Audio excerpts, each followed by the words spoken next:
Good evening. I want to welcome everybody to the Ramapo Town Board meeting. This is our regular meeting of January 28th, 2015.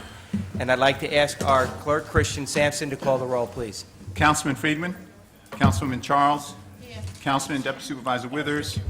Councilman Ullman. Here. Supervisor St. Lawrence. Here, I'd like to ask Councilman Friedman to lead us in the Pledge of Allegiance.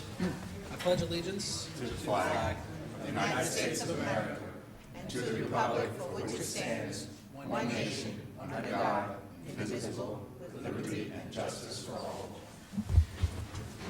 The first item on our agenda is a public hearing. It's 8 o'clock, and this is a public hearing on the proposed local law amending the Scenic Road District Law. And I'll ask our counsel, Michael Klein, to talk about the postings and say where we are and how we are going to proceed tonight. Okay. If I may begin with reading into the record the notice of the public hearing, which reads as follows. Notice is hereby given by the Town Board of the Town of Ramapo that pursuant to the provisions of the Town Law of the State of New York, a public hearing will be held at 8 o'clock p.m. at the Ramapo Town Hall, 237 Route 59, Suffern, New York, 10901, on the 28th day of January 2015 to consider the adoption of a local law entitled A Proposed Local Law Amending the Scenic Road District Law by removing duplicative architectural review of projects subject to the Scenic District Road Law. Notice is further given that all interested persons will be given an opportunity to be heard. I would deem into evidence for purposes of the hearing an affidavit of publication as number one. Number two would be the affidavit of posting. Number three would be email correspondence received from Melanie Golden dated January 28th, 2015. And number four would be email correspondence from Bruce Levine dated January 22nd, 2015. By way of background, in January of 2004, the Town Board adopted a new comprehensive land use plan.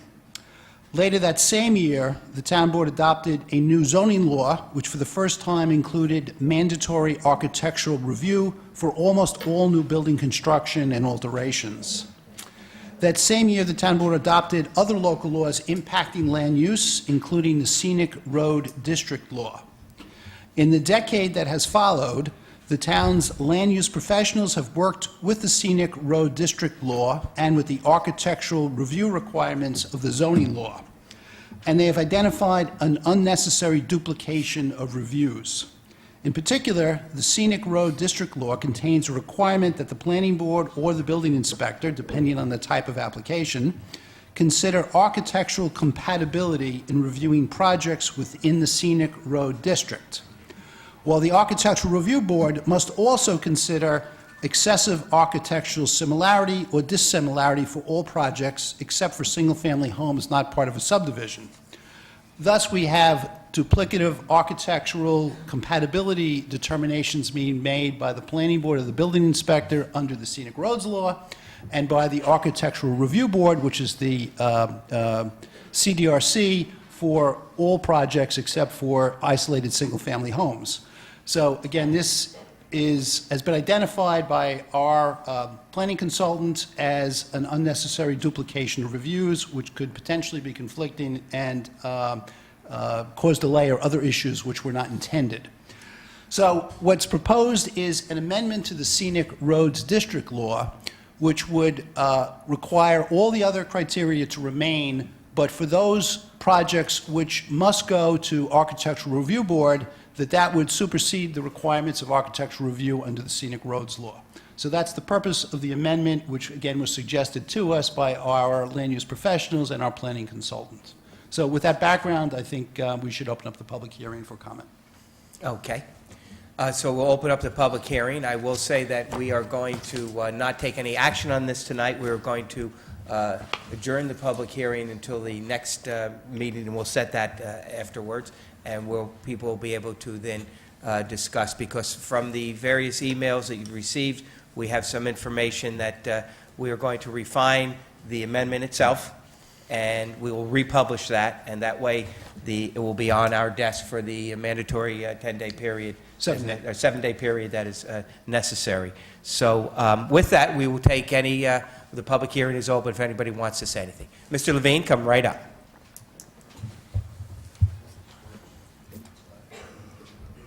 You have 30 seconds. No, take as much time as you want. But not 30 minutes. Take all the time you want, Bruce. Very short, because I'll save it if need be. Bruce Levine, 9 Robin Hood Road, Montebello, New York, 10901.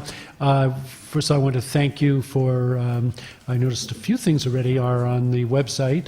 The budget was on the website, the public hearing was on the website, and the local law, and I really want to appreciate. I apologize. No, don't apologize. It's great. Thank you so much. I really appreciate it. It really makes government more open. And thank you for considering my email, which had to do just with the way the thing was written, not necessarily with the purpose, because architecture review boards are normally people who have architecture, sometimes usually have the architectural training. It makes sense for that to be in one place, not in two places. I would ask, though, and that's the only reason why I got up, that when you have your new draft, just post it like you did on the website, because you're not going to re-advertise because it's an adjourned public hearing, I guess. I'm not sure if you have to re-advertise, I forget. But whether you do or don't, if you just post that, that would satisfy me. Okay. Okay. Great. Thank you, Bruce. Anyone else who would like to speak? So at this time, we will adjourn the public hearing till, are we going to have this on what date, Michael? The next town board meeting would be the... February 11th. I know we have a number of other items on, but I believe... I believe we should probably continue it on that date. Let's do that. We'll continue it until February 11th, and we'll call it at 8:08. Moved by Councilwoman Charles, seconded by Councilman Friedman. All those in favor say aye. Opposed, carries unanimously. Okay, the next item on the agenda is also a public hearing, and this is on the Community Development Block Grant Program for 2015. And once again, Council? We've received proof of publication. This is handled by the Office of Community Development, and we have no other prerequisites other than to open a hearing for public comment. Okay, the public hearing is open on the Community Development Block Grant Program. Is there anyone that would like to have any comments on it? Seeing no hands, a motion to close the public meeting by Councilwoman Charles, seconded by Councilman Ullman. All those in favor say aye. Opposed, carries unanimously. The public hearing is closed. And on the main motion, I would just indicate there is one correction on the motion. The amount of the sidewalk project on Ellis Parkway is $230,500, not $240,000. $230,500. That's correct. And no cents. Okay.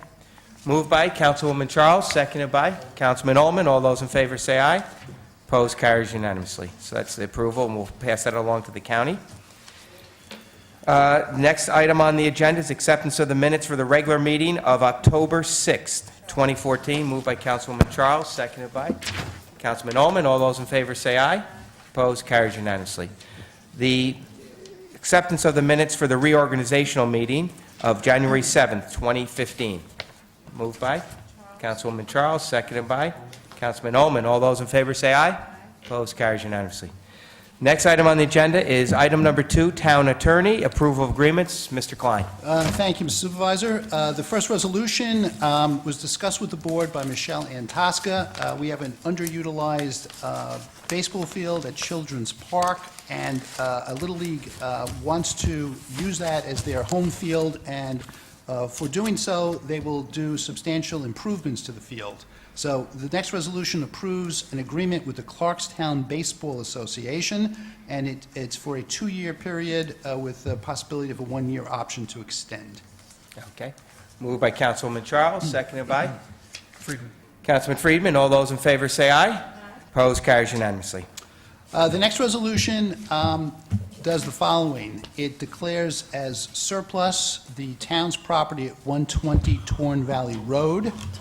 It approves a license agreement for up to a 2-year period with Countywide Karting Limited, and it also approves the sale of this property, subject to a permissive referendum, to Countywide Karting Limited for a price of $1,500,000. Moved by Councilwoman Charles, seconded by Councilman Friedman. All those in favor say aye. Opposed, carries unanimously. The next series of resolutions all set public hearing dates. The first is to consider the extension of Ramapo Fire District Number 1, to extend the boundaries of that fire district.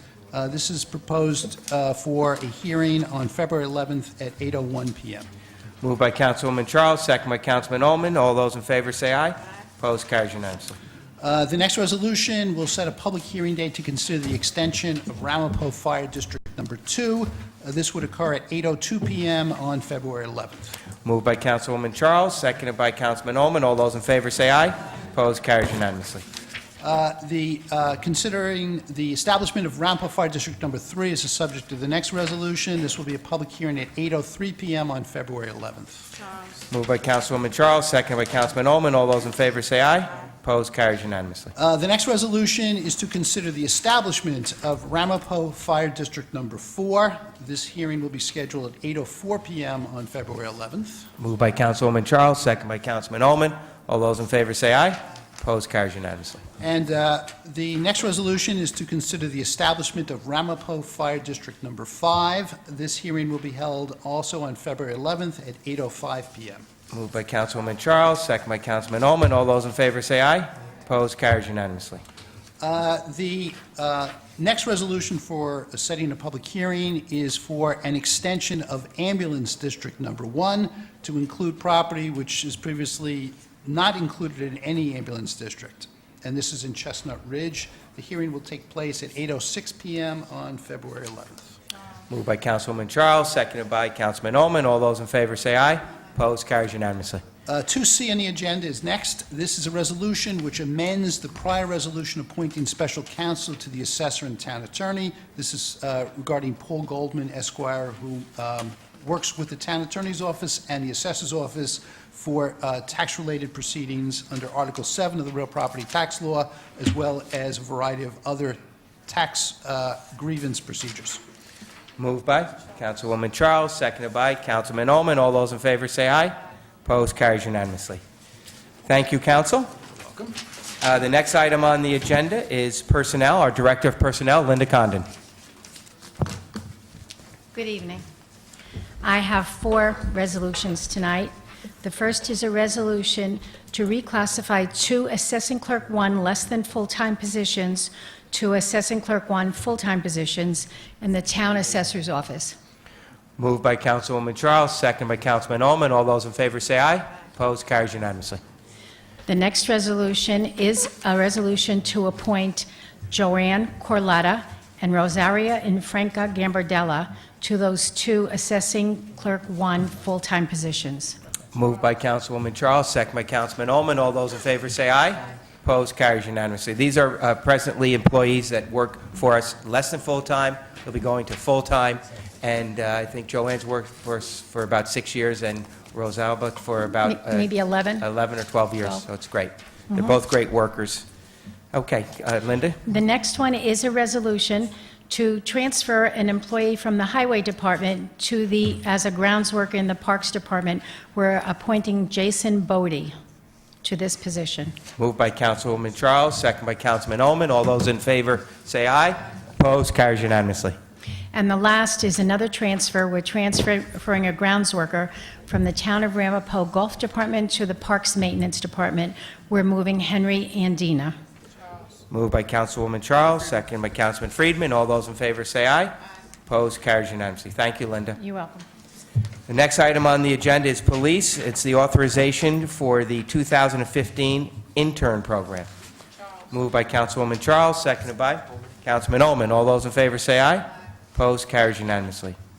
The next item on the agenda is purchasing. We have one acceptance of a bid. This is the acceptance of a bid for the new speed alert sign for all the young people out there. These signs you'll see them alongside of the road. It lets people know what speed they're going at, and I think the new models now actually have a computer in them, so we can take the time and the speed, and we can then see when most of the speeding is occurring on that particular street. So after you see it there for a while, and then it's not there, that's when you have to worry. That's when our police will be there at the times of the speeding. So this is a great tool. We utilize it all over the town, the village. A lot of the mayors are always requesting to have it more in their in their community, so this is a new one that we're buying that will add to our fleet. Moved by Councilwoman Charles, seconded by Councilman Ullman. All those in favor say aye. Opposed, carries unanimously. Next item is Parks and Recreation is the authorization for the 3 employees to attend the tennis symposium at Hilton Head, South Carolina, February 18th through 22nd, 2015.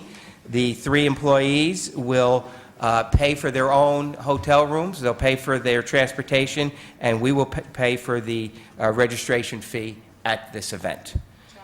Moved by Councilman Charles, seconded by Councilman Ullman. All those in favor say aye.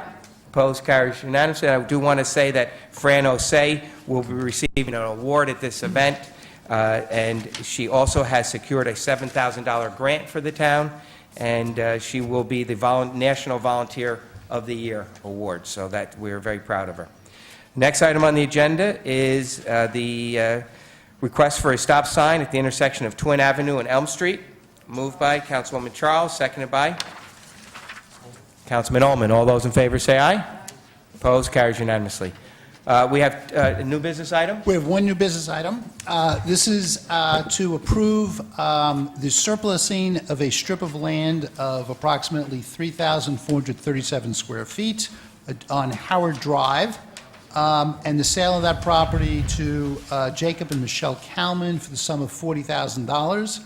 The agreement also includes the dedication from the Kalmans to the town of a widening of a easement along Ellish, which extends the easement from 3 feet to 13 feet. Moved by Councilwoman Charles, seconded by Councilman Ullman. All those in favor say aye. Opposed, carries unanimously. No other new business, Council? No other new business. Okay, the next item is the public participation. Anybody in the public who would like to speak, raise your hand and come right up. Mr. Romanowski, come right up.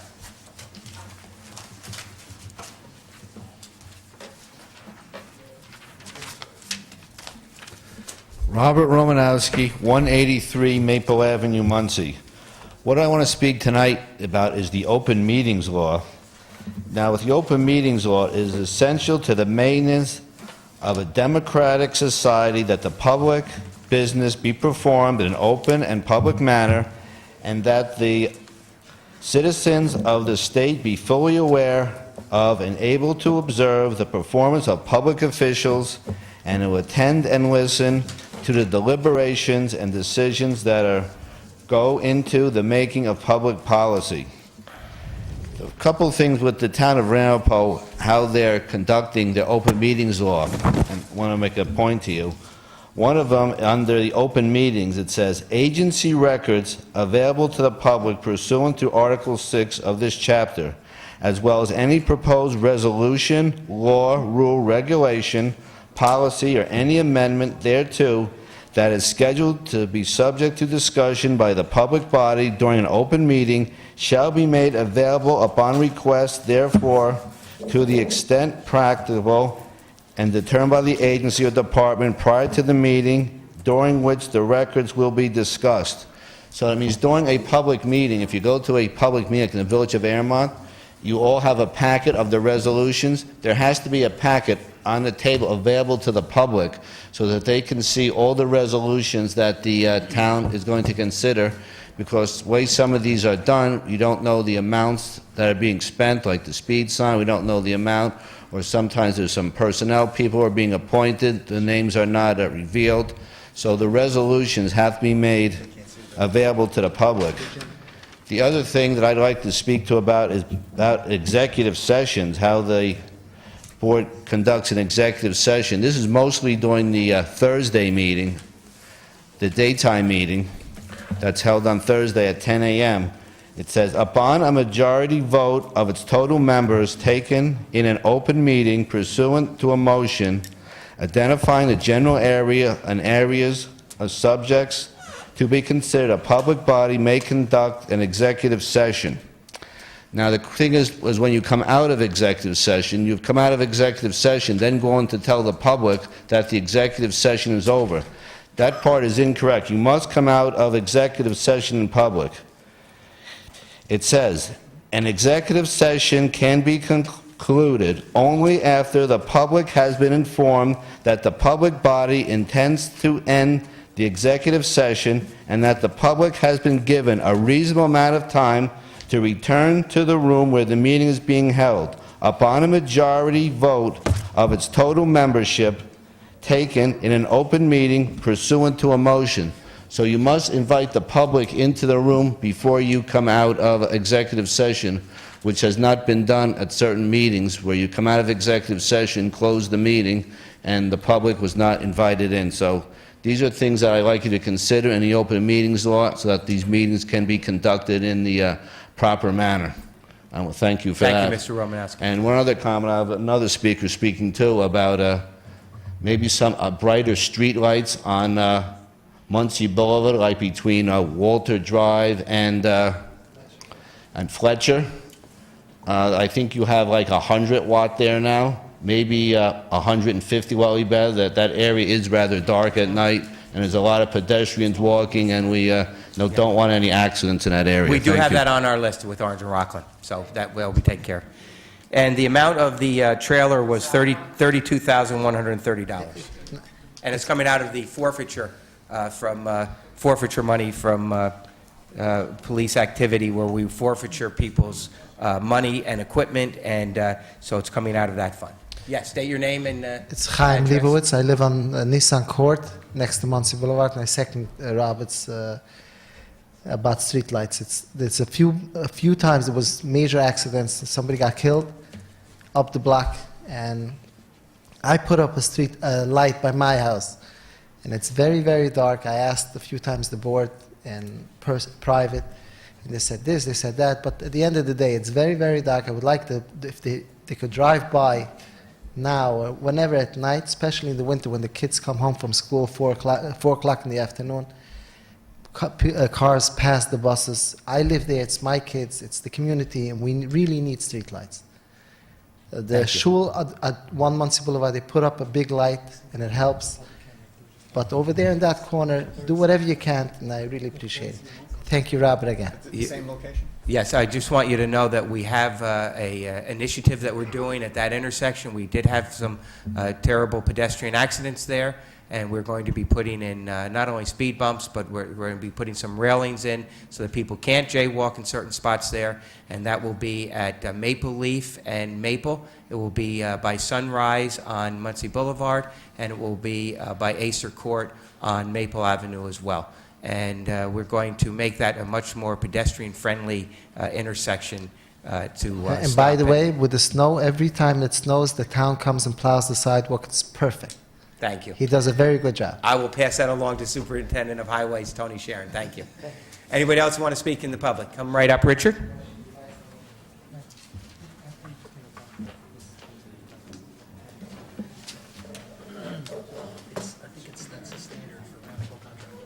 Richard Weinberger, 40 Skylark Drive, Wesley Hills. Good evening, everybody. Happy New Good Year evening. to one and all. I just came back from Aruba for 2 weeks and enjoyed the wonderful winter While facilities you were here. away in Aruba, we reappointed you as chairman of our ethics board, And so I will be leaving for Florida for 6 weeks, Sunday. somebody has to do it, Richard. And what I'd like to do is to reinforce and remind the board that there are proposed changes that need to be made to the ethics law that the town attorney's office is fully familiar with. Also, Mr. St. Lawrence and I just spoke a few moments ago. There has to be a change in the timing of certain events because there's a conflict now from the time that the letters go out to the staff with regard to the disclosure forms, when they have to return it, and then when we have to report to the board as to compliance. And I wish that you would go over that with With Chris Mr. Sampson absolutely. and modify the town dates so that it's consistent and that we can work with it. We are modifying those dates. We're having them align with the IRS and with the proper times that people have for extensions to file their tax returns, because we want that part of the ethics package, and I think we're working on that, and I think we'll see that on the agenda in February. Okay. All right? Thank And you very We'll make much. sure you get a copy of it in Florida, too. Very good. We'll make sure it's emailed to you so you can at least comment. Okay, above. thank you. Thank you, Richard. Thank you for your service as chairman to the Ethics Board. With that, I'll entertain a motion to adjourn. Moved by Councilman Charles, second by Councilman Ullman. All those in favor say... Oh, let's close the public participation first. Moved by Charles, second by Ullman. All those in favor say aye. Opposed? Carries unanimously. Now, a motion to adjourn by Councilwoman Charles, second by Councilman Ullman. All those in favor say aye. Opposed? Carries unanimously. We're adjourned. Thank you all very much.